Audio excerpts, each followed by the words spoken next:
नमस्ते, आदाब और आप सभी का आज की इस विशेष प्रस्तुति में स्वागत है।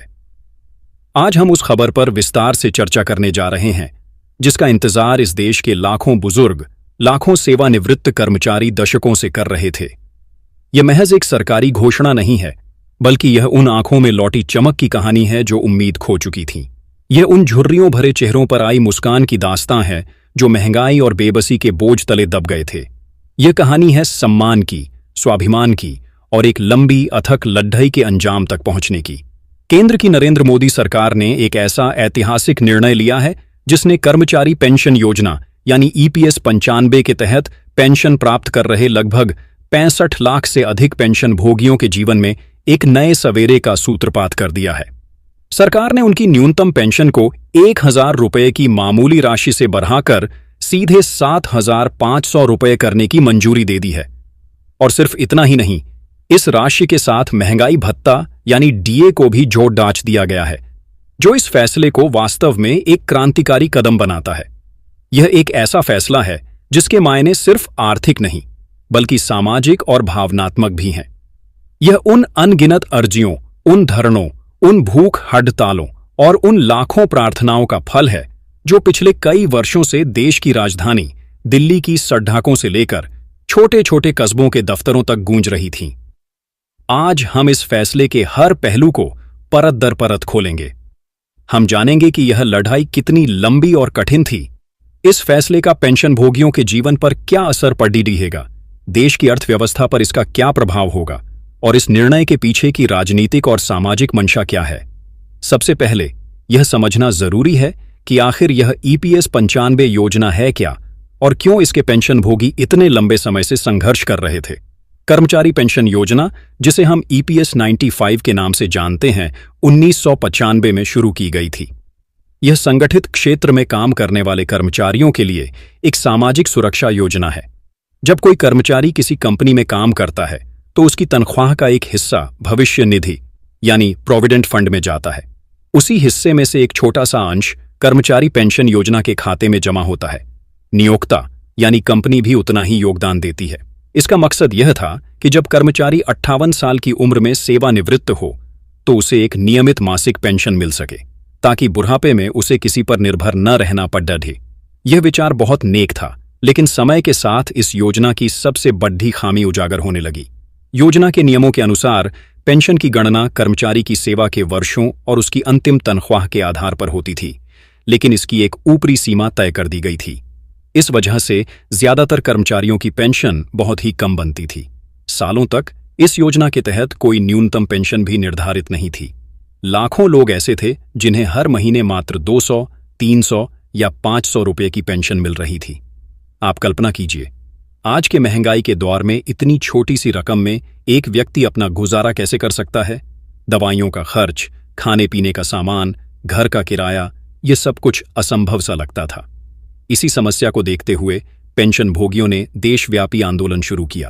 उनकी एक ही मांग थी, एक सम्मानजनक न्यूनतम पेंशन। सालों के संघर्ष के बाद 2014 में सरकार ने उनकी मांगों पर आंशिक रूप से ध्यान दिया और न्यूनतम पेंशन को 1000 रुपये प्रतिमाह निर्धारित किया। यह एक कदम जरूर था, लेकिन नाकाफी था। उस समय भी पेंशन भोगी संघों ने कहा था कि 1000 रुपये की राशि आज की जरूरतों को पूरा नहीं कर सकती। पिछले लगभग एक दशक से यह 1000 रुपये की राशि ही उनकी पहचान बनी हुई थी। देश की अर्थव्यवस्था बढ़ती गई, महंगाई आसमान छूने लगी, लेकिन उनकी पेंशन वहीं की वहीं खड़ी डिढ़ी रही। इन पेंशन भोगियों में वे लोग शामिल हैं जिन्होंने अपनी जवानी के 30 से 40 साल देश के कारखानों में, मिलों में, दफ्तरों में और विभिन्न संस्थानों में खपा दिए। उन्होंने देश की तरक्की में अपना पसीना बहाया, लेकिन सेवानिवृत्ति के बाद उनका जीवन अभाव और संघर्ष का पर्याय बन गया। कई बुजुर्गों को अपने बच्चों पर निर्भर होना पड़ा और जिनके बच्चे साथ नहीं थे या आर्थिक रूप से सक्षम नहीं थे, उनकी हालत और भी दयनीय थी। हमने ऐसी कई कहानियां सुनी जहां पेंशन भोगी दवाइयां खरीदने के लिए संघर्ष कर रहे थे या एक समय का भोजन छोड़ने पर मजबूर थे। इनकी लड़ाई का केंद्र बना दिल्ली का जंतर मंतर और देश के कई अन्य शहर। राष्ट्रीय संघर्ष समिति (NIC) जैसे संगठनों के बैनर तले ये बुजुर्ग अपनी उम्र और स्वास्थ्य की परवाह किए बिना सड्डेचकों पर उतरे। उन्होंने रैलियां निकालीं, प्रधानमंत्री और वित्त मंत्री को लाखों पत्र लिखे और अपनी मांगों को लेकर लगातार आवाज बुलंद करते रहे। उनकी मुख्य मांगें थीं, न्यूनतम पेंशन को बढ़ाकर 7,500 रुपये किया जाए, इसे महंगाई भत्ते से जोड़ा जाए ताकि भविष्य में महंगाई का असर कम हो, और EPS 95 के सभी सदस्यों को मुफ्त चिकित्सा सुविधा प्रदान की जाए। इस संघर्ष के दौरान कई संसदीय समितियों का भी गठन हुआ। इनमें सबसे प्रमुख थी भगत सिंह कोश्यारी समिति। इस समिति ने पेंशन भोगियों की स्थिति का गहन अध्ययन किया और उनकी मांगों को जायज ठहराया। समिति ने अपनी रिपोर्ट में सिफारिश की थी कि न्यूनतम पेंशन को कम से कम 3,000 रुपये किया जाना चाहिए और साथ में महंगाई राहत भी दी जानी चाहिए। लेकिन यह सिफारिश भी फाइलों में ही दबी रही। पेंशन भोगियों का धैर्य जवाब दे रहा था, लेकिन उन्होंने उम्मीद नहीं छोड़ दी। वे लगातार सरकार से गुहार लगाते रहे और अब दशकों के इस इंतजार और संघर्ष के बाद वह घड़ी आ ही गई जिसका उन्हें बेसब्री से इंतजार था। प्रधानमंत्री नरेंद्र मोदी की अध्यक्षता में हुई कैबिनेट की बैठक में इस ऐतिहासिक फैसले पर मुहर लगा दी गई। सरकार ने न सिर्फ उनकी 7,500 रुपये की मांग को स्वीकार किया, बल्कि उससे भी एक कदम आगे बढ़ते हुए इसे महंगाई भत्ते से जोड़ने का निर्णय लिया। यह इस फैसले का सबसे महत्वपूर्ण पहलू है। महंगाई भत्ता यानी डियरनेस अलाउंस का मतलब है कि जैसे जैसे देश में महंगाई बढ़ेगी, सरकारी कर्मचारियों की तरह इन पेंशन भोगियों की पेंशन में भी स्वतः वृद्धि होती रहेगी। यह एक स्थायी समाधान है जो भविष्य में उनकी पेंशन के मूल्य को कम होने से बचाएगा। पहले की 1,000 रुपये की निश्चित राशि समय के साथ अपनी क्रय शक्ति खो देती थी, लेकिन अब ऐसा नहीं होगा। यह फैसला इन लाखों बुजुर्गों को वास्तविक आर्थिक सुरक्षा प्रदान करेगा। अब उन्हें हर साल अपनी पेंशन बढ़वाने के लिए संघर्ष नहीं करना पड़ेगा। चलिए अब बात करते हैं कि इस फैसले का जमीनी स्तर पर क्या असर होगा। इसे समझने के लिए हम कुछ उदाहरण लेते हैं। सोचिए उत्तर प्रदेश के एक छोटे से गांव में रहने वाले राम भरोसे जी के बारे में, जो एक चीनी मिल से 20 साल पहले सेवानिवृत्त हुए थे। उन्हें अब तक हर महीने 1,000 रुपये की पेंशन मिलती थी। इस राशि में उनके और उनकी पत्नी के लिए महीने भर की दवाइयां भी पूरी नहीं पड़ती थीं। बाकी खर्चों के लिए उन्हें अपने किसान बेटे पर निर्भर रहना पड़ता था, जिसकी खुद की आर्थिक स्थिति बहुत अच्छी नहीं है। अब जब राम भरोसे जी को 7,500 रुपये और उस पर महंगाई भत्ता मिलेगा, तो उनकी मासिक आय में 7.5 गुना से भी ज्यादा की वृद्धि होगी। वे अब न सिर्फ अपनी दवाइयां और जरूरत का सामान खुद खरीद पाएंगे, बल्कि शायद अपने पोते पोतियों के लिए कुछ छोटा मोटा तोहफा भी ले जा सकेंगे। यह महज पैसों का बढ़ना नहीं है, यह उनके खोए हुए स्वाभिमान का वापस आना है। अब उन्हें किसी के सामने हाथ फैलाने की जरूरत नहीं पड़ेगी। या फिर मुंबई में रहने वाली शारदा देवी का उदाहरण लीजिए। उनके पति एक कपड़ा मिल में काम करते थे और उनकी मृत्यु के बाद शारदा देवी को विधवा पेंशन के रूप में वही 1,000 रुपये मिलते थे। मुंबई जैसे महंगे शहर में यह राशि एक मजाक से ज्यादा कुछ नहीं थी। वे अपनी छोटी सी झुग्गी का किराया भी बमुश्किल दे पाती थीं।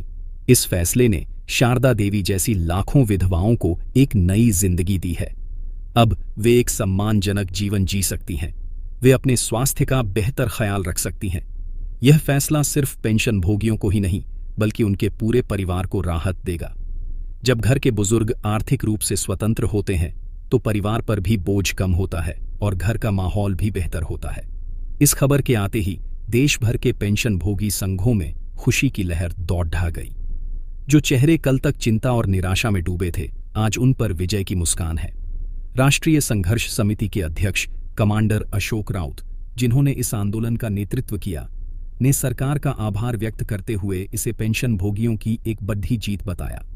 उन्होंने कहा कि यह हमारे वर्षों के तप और संघर्ष का परिणाम है।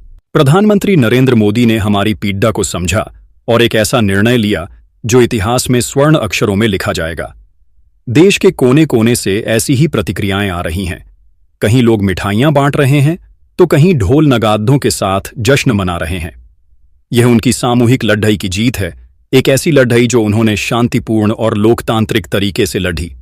अब इस सिक्के के दूसरे पहलू पर नजर डालते हैं, इसका आर्थिक प्रभाव। यह स्वाभाविक है कि इतने बड़े फैसले का देश के खजाने पर एक बड़ा असर पड़ेगा। मोटे तौर पर अनुमान लगाया जा रहा है कि इस कदम से सरकारी खजाने पर सालाना लगभग 50,000 करोड़ डच रुपए से लेकर 60,000 करोड़ डच रुपए तक का अतिरिक्त बोझ बढ़ेगा। यह एक बहुत बड़ी रकम है। तो सवाल उठता है कि सरकार इस राशि का प्रबंधन कहां से करेगी। इसके लिए कई रास्ते हो सकते हैं। 1. सरकार अपने बजट से इसके लिए विशेष प्रावधान कर सकती है। सामाजिक सुरक्षा पर होने वाले खर्च को बढ़ाकर इस जरूरत को पूरा किया जा सकता है। दूसरा रास्ता कर्मचारी भविष्य निधि संगठन यानी ईपीएफओ के पास मौजूद विशाल कोष से आ सकता है। ईपीएफओ के पास लाखों करोड़ डीडीएच रुपये का एक अघोषित और गैर दावाकृत कोष पर डीडी दिया हुआ है। कई विशेषज्ञ लंबे समय से यह दलील दे रहे हैं कि इस कोष का इस्तेमाल पेंशन भोगियों को राहत देने के लिए किया जाना चाहिए, क्योंकि यह पैसा भी आखिर में कर्मचारियों का ही है। सरकार इन दोनों विकल्पों का एक मिला-जुला रास्ता अपना सकती है।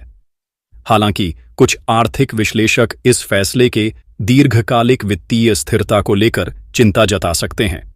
उनका तर्क हो सकता है कि इस तरह के बढ़े पैमाने पर खर्च से राजकोषीय घाटा बढ़ सकता है, लेकिन हमें इसे सिर्फ खर्च के रूप में नहीं देखना चाहिए। यह एक निवेश है, देश के वरिष्ठ नागरिकों के स्वास्थ्य, सम्मान और कल्याण में किया गया निवेश। जब देश के लगभग 65 लाख लोगों के हाथ में अतिरिक्त पैसा आएगा तो वे उसे खर्च भी करेंगे।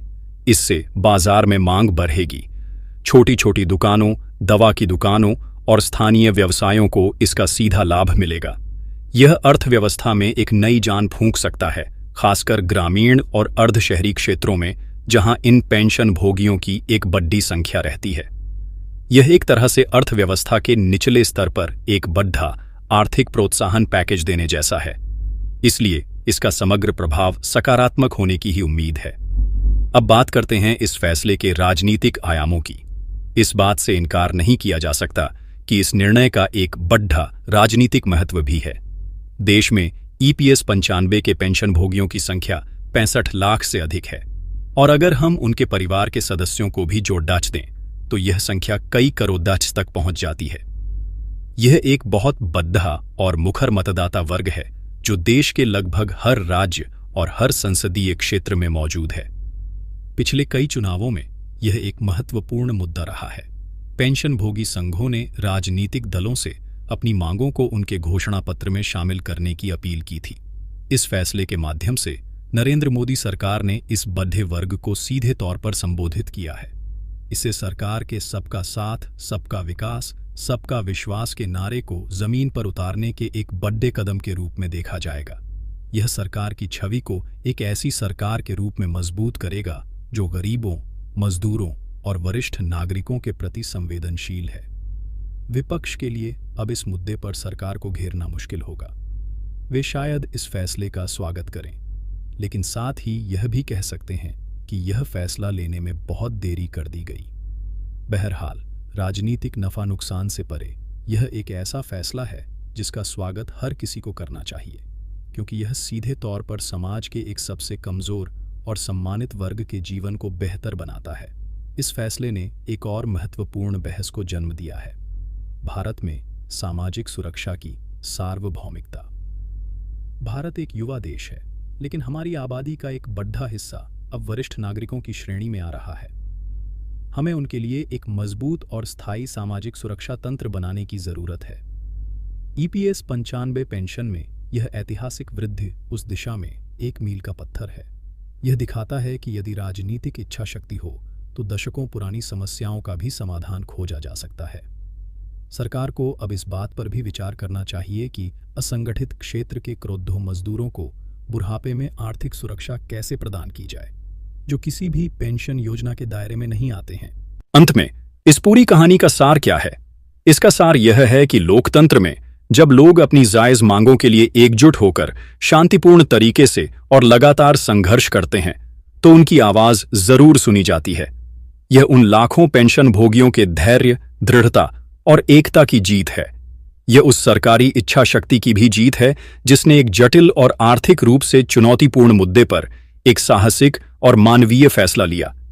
1000 रुपये की बेबसी से 7500 रुपये के स्वाभिमान तक का यह सफर आसान नहीं था।